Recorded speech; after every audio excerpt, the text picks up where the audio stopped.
Un altre programa de sons familiars. Fixeu-vos que sempre tenim aquest que és més curt.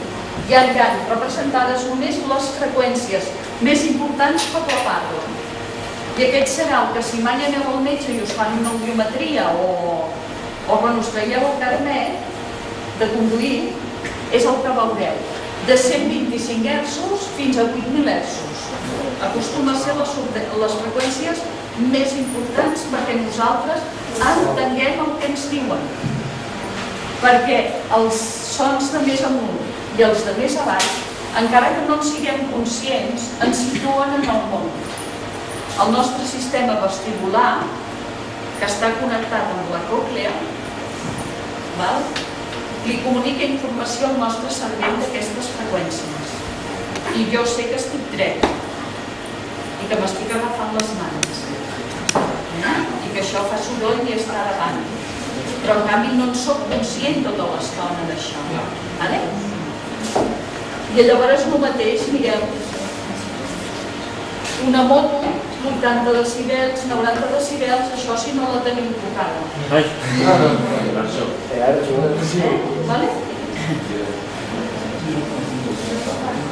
Llavors, quan tenim una persona sorda,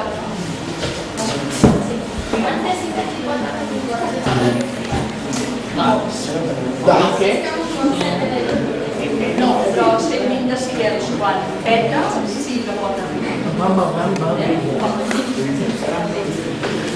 Si us fa gràcia, pels iPads, pels iPhones i pels Android us podeu baixar sonòmetres.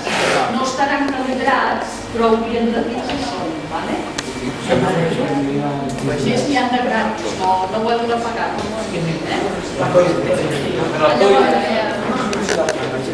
Per valorar l'audició es fa aquella prova, es fan bateries de proves.